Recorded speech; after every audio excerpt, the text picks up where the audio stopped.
Hello and welcome to RH Movie Recap. Today I'm going to explain the film Les Miserables. The king has reclaimed the throne after 26 years of the French Revolution. Jean is a slave who, along with thousands of other convicts, drags a dilapidated ship into the bay in submission and under the supervision of Inspector Javert. The man's spirit is still as strong as it was before. After completing the difficult task, the officer goes downstairs to entrust Jean with the next task. He directs him to retrieve a flag attached to a broken log and return it to him.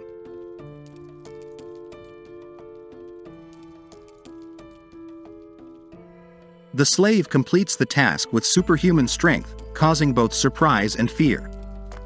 Inspector Javert then informs him that his term of hard labor has ended. He finally achieves freedom, but the concept of freedom turns out to be highly subjective. Every month, a man must report to a lawyer and is given a paper that he must distribute to others. This irritates Jean because he did nothing wrong and does not deserve such an attitude when looking for work. He was sentenced to 5 years in prison for stealing a piece of bread for his sister's sick son.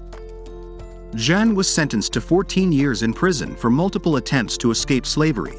After regaining his freedom, the man went on a wandering in the hope of finding work, but the reality was harsh because no one wanted to hire him.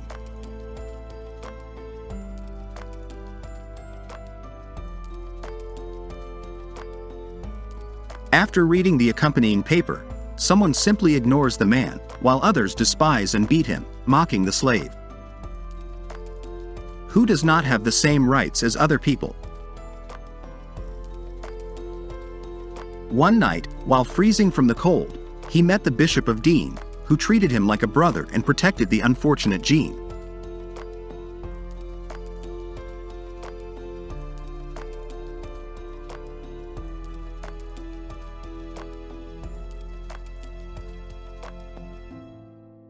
Before going to bed, Jean noticed how the bishop's assistants were hiding silver in the closet, and knowing this, he killed a man who did not sleep at night.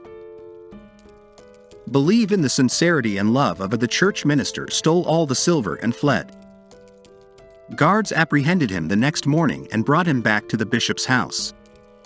The gentry needed Jean to confirm the thief's words, so he told them the bishop had given him the silver. Bishop not only confirmed Jean's words, but also stated that he had forgotten to give the man 2 silver candlesticks. This act so moved Jean that he kept candlesticks throughout his life and carried them with him wherever he went as a symbol of God's faith and the goodness of people. Furthermore, the bishop's actions had a strong influence on the recently released convict. He repented in the church and realized he had acted horribly now. Jean is ready to recognize and accept it. All of his mistakes set him on the path of redemption and forgiving old sins, knowing that his name will keep him safe. To begin a new life, the man tears up his documents and scatters them in the wind. Except for the candlesticks, all of the silver donated by the bishop has been sold in Montreal after 8 years. Jean started a new life and became the mayor of a small town at the same time, while one of the workers in Jane's garment factory was bullied by her coworkers. Fantine is also subjected to harassment by the guildmaster, who lavishes attention on the charming girl and drives unfriendly comrades away. Fantine's let her and take it away to learn her secrets, as the girl had fallen in love a few years ago and spent the entire summer with a man who deceived and used her, and after a few months, he abandoned her for good. Fantine became pregnant and soon gave birth to a daughter. To conceal this fact, the girl introduced Cosette to the family of an innkeeper with a daughter named Eponina. Because the girl is always sick, Monsieur and Madame Thardier are constantly demanding money from her. All of this is unimportant to the guild foreman, who considers the girl unworthy of his attention. He threw her out into the street and did not give her a penny. When Jean arrived at the factory, he heard screams and requests for assistance, but he was unable to assist the unfortunate girl because Inspector Javert had come to see him. The mayor's face looks familiar to him, but he can't remember if they've seen each other before. He swears allegiance to Jane, promising to protect his city from enemies and other criminals. Another cry for help comes from the street, interrupting their conversation.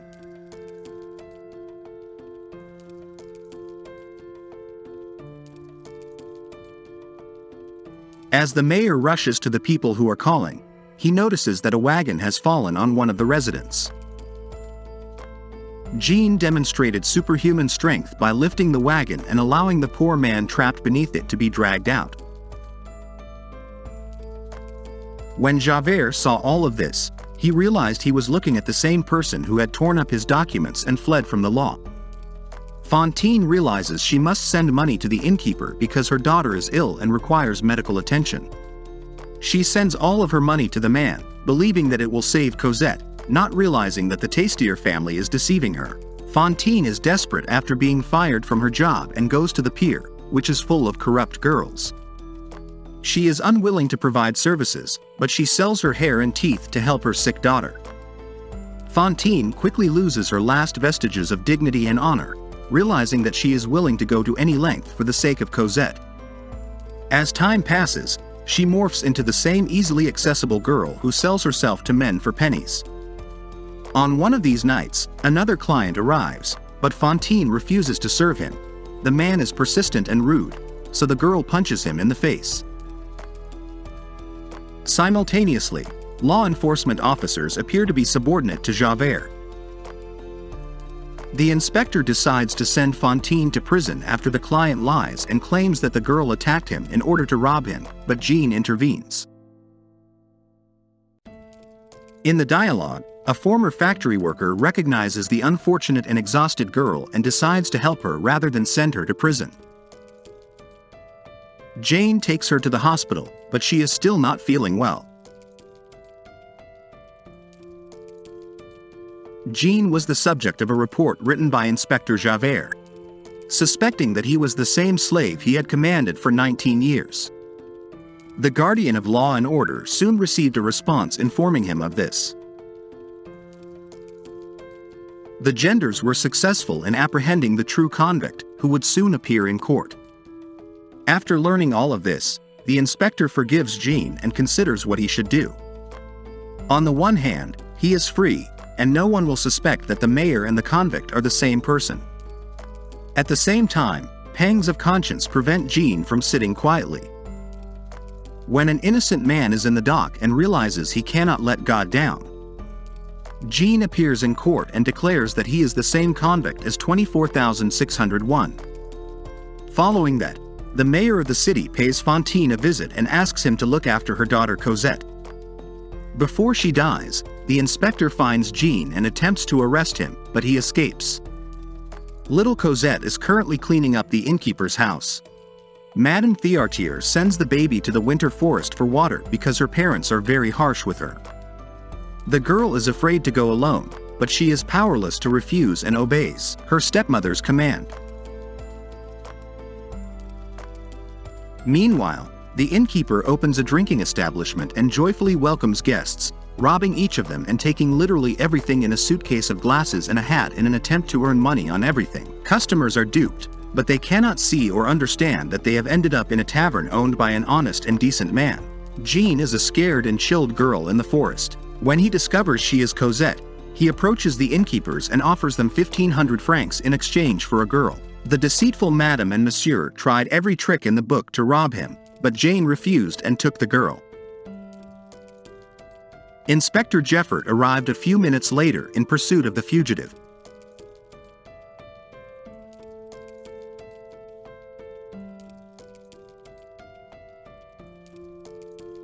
A few hours later, the convoy comes to a halt to inspect the wagons.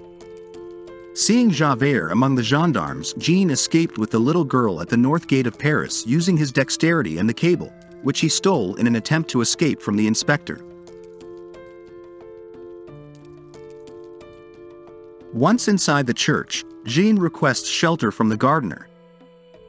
And it is this man who the mayor of the city pulls out from under the wagon. So Jean and Cosette remain in the monastery, where the girl spends her entire childhood. The alphabet friends appear in the center of the plot as an uprising occurs. Students who began a revolution to depose the king. They dream of a free and democratic France, but he is far from it now. The pouring son is little Joshua. Keepers who are not afraid to express their poor people's opinions and spit in the face of the rich. He assists the students and is the insurgents' youngest member. The leaders of the Friends of the Alphabet group are Marius, Jairus, and Eponina, who use slogans to motivate people to take action rather than to maintain a weak-willed existence. Marius eventually notices Cosette and falls in love with her at first sight. She notices the guy as well, and their feelings are mutual. A banana is in love with Marius, so he adds her in every way possible, but he ignores her and treats her like a friend. Keepers are lured into a trap in order to capture Rob, recognizing the man in him who purchased the adopted daughter.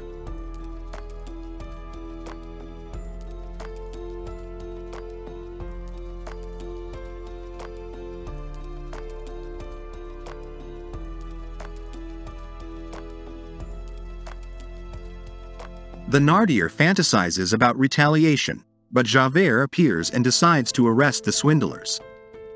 Jean and his daughter are forced to flee, fearing that the inspector will pursue them again. In the evening, students gather to discuss future plans, while Mary's thoughts are entirely devoted to the girl he fell in love with at first sight, Cosette, who can't sleep and dreams of meeting a guy.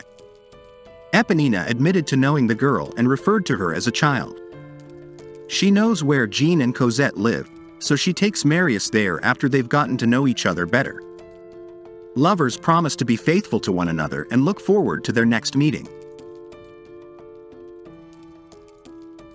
Jean is envious of this because he does not want to lose his only child as soon as Marius leaves and in the keeper, and several law enforcement officers approach Jean's house.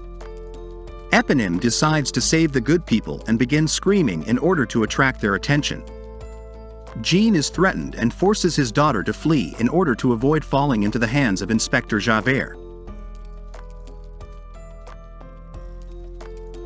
Cosette leaves a letter before departing, which Eponine discovers and reads.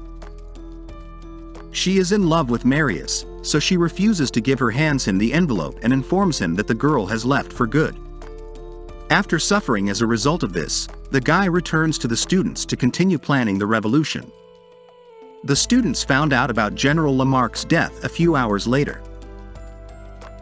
They see this as a good symbol and decide that the blow should be delivered right away.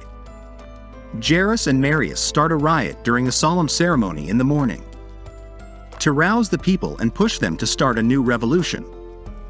One of the terrified gendered shoots and kills a peaceful woman at some point.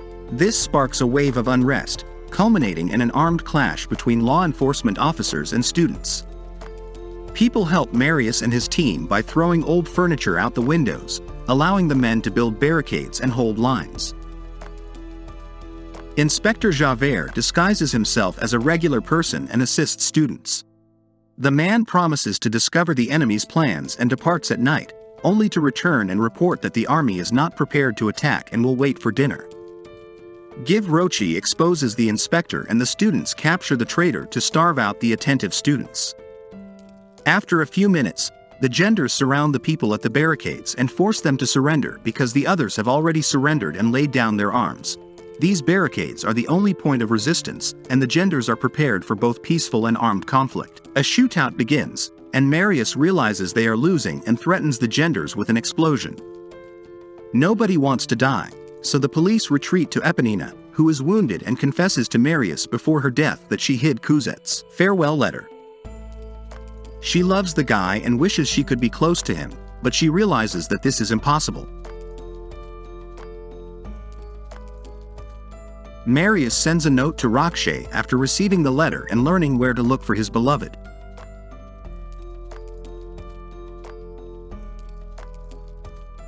The boy hands the letter to Jean, who reads it and then takes it to the barricades. He sneaks up on the students in a gendarme, wears their uniform, and nearly becomes their prisoner, but Jean is protected by Gavroche. At the same time, the man notices the genders who have taken up residence on neighboring roofs and assists in their destruction. The ambush students allow the former convict to exact revenge and kill the offender. Javert takes him aside, but instead of killing him, he releases him, giving him freedom. Later, Jane learns how much Marius adores his daughter. He recognizes that the man is still young and begs God to spare his life. Jean is willing to die if his daughter is happy because he has lived long enough. Students notice the gender approaching and preparing for battle in the morning. The gunpowder has gotten wet from the night rain, and they don't have enough cartridges. Roshi climbs into the line of fire and attempts to retrieve the muskets of the killed generals. The boy is killed by law enforcement officers, escalating the conflict. Force officers fire from all guns to destroy the barricades before launching an assault as a result of the clashes. They harm Marius while killing everyone else. Javert is astounded by Roshi's bravery, which is recognized by a small medal. Jean saves the young man and drags him into the sewers, where he encounters the innkeeper who stole the boy's family ring. Jean is looking for a way out when he runs into the inspector. The ex-con requests an hour's head start and departs with a half-dead man on his shoulders. When Javert is unable to shoot the man who saved him from conscience pangs, he goes insane and eventually commits suicide.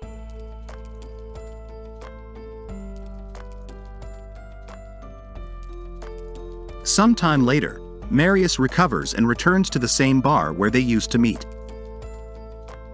He is the only one who survived among the students, and the guy's father is overjoyed. He consents to his son marrying Cosette. Jean approves of their marriage as well. On the eve of the wedding, the ex-convict tells Marius his story and departs for a journey. The Thénardiers arrive at the wedding and gossip about Cosette's father to Marius. The guy knows the real story and notices his ring on the innkeeper's finger, so he demands to know everything. It turned out that Jean was in a nearby monastery, so the couple went to see him. Cosette locates her father and spends the last moments of his life with him. They welcome Jean to paradise after he meets Fantine, the bishop, and the students who died at the barricades. The film concludes in a free and democratic France. Thank you for watching and looking forward to seeing you tomorrow.